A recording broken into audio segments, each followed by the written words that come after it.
जय हिंद स्टूडेंट्स। बहुत सारे बच्चों का रिजल्ट आ चुका है, कुछ बच्चों का रिजल्ट पॉजिटिव है, कुछ बच्चों का रिजल्ट नेगेटिव है। तो बच्चे काफी ज्यादा इस चीज को लेकर चिंतित है कि अब हम आगे क्या करेंगे और कैसे करेंगे।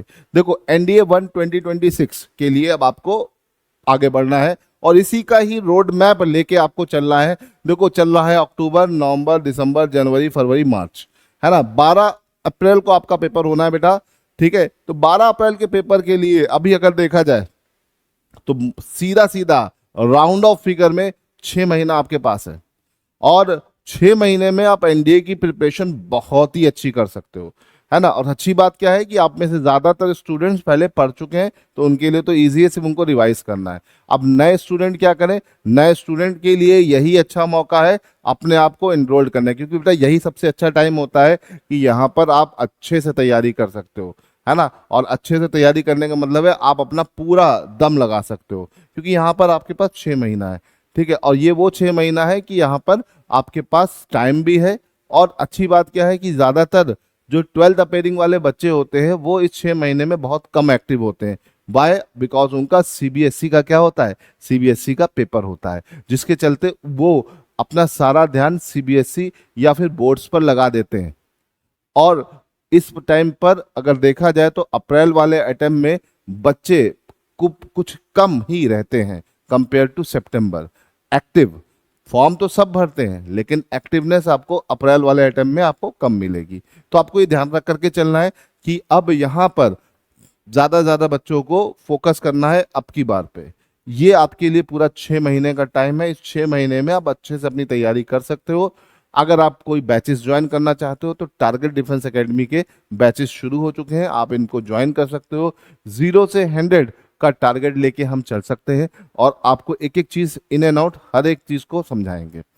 ठीक, अब एक चीज और होनी चाहिए, स्पेशली ये साइंस स्ट्रीम वाले बच्चों के लिए मैं बता रहा हूँ। किसके लिए? साइंस स्ट्रीम वाले बच्चों के लिए, ठीक है। क्या स्ट्रेटेजी होनी चाहिए, क्या रणनीति होनी चाहिए? ठीक है, आपके पास पूरा 6 महीना, आप 6 महीने पढ़ सकते हो, मैथ और इंग्लिश और साइंस सब पे फोकस कर सकते हो। लेकिन यहाँ पर मेरा जो ये मेन फोकस है वो है साइंस स्ट्रीम वाले बच्चों के लिए। देखो, साइंस स्ट्रीम वाले बच्चों आपके लिए क्या है, आप लोगों ने पीसीएम पढ़ रखा है ना। और पीसीएम को थोड़ा सा बेहतर कर लो, है ना। और आपको अभी आने वाला है फॉर्म जेई मेंस का, और जेई मेंस का फॉर्म भर दीजिए, है ना। जेई मेंस का फॉर्म भरने का एडवांटेज आपको क्या मिलेगा? आपको एनडीए की एंट्री के अलावा, ठीक है, टेक्निकल एंट्री मिल जाएगी, ठीक है। एक टीईएस की एंट्री होती है, दूसरी नेवी टेक की एंट्री होती है बेटा। ये दोनों एंट्रियां आपको फटाक से मिल जाएंगी। और अच्छी चीज क्या है, साल की 2 एंट्रियां मिल जाएंगी। जिस तरह से आपके पास साल के एनडीए के 2 अटेम्प्ट होते हैं, तो टीएस की 2 एंट्री और नेवी टेक की 2 एंट्री मिल जाएगी। सिर्फ एक छोटा सा एफर्ट डाल के, क्या, अपने जो आपने पीसीएम पढ़ रहे हो उसको जेई के पीवाईक्यूज के साथ पढ़िए, है ना।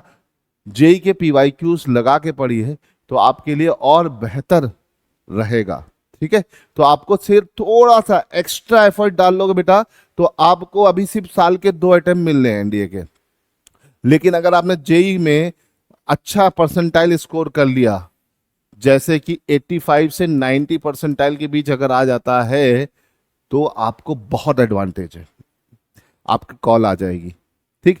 अच्छी चीज क्या है, ये दोनों बॉयज के लिए हैं और गर्ल्स के लिए सिर्फ ये वाला है।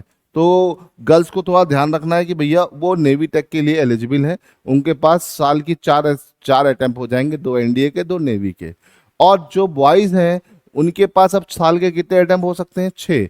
2 एनडीए के, 2 टीईएस के, 2 नेवी टेक के। बस आपको क्या करना है, आपको इस पर थोड़ा सा फोकस कर लेना है, ठीक है। तो जो बच्चे कर सकते हैं सिर्फ वही ये करें जिनकी मैथ्स ऑलरेडी पहले से अच्छी है, मैं उनको ये सजेशन देना चाहूंगा।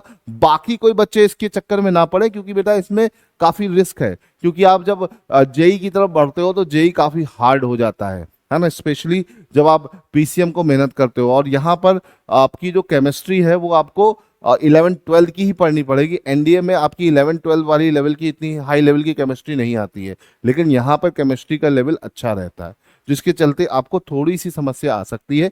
तो आपको ये सारी चीजों को दिमाग में रख के चलना है बेटा, और इस हिसाब से अपने आप को सोच के चलाना है ना। तो इसे ध्यान रखिएगा कि भैया अब आगे की स्ट्रेटेजी आपकी क्या होनी चाहिए।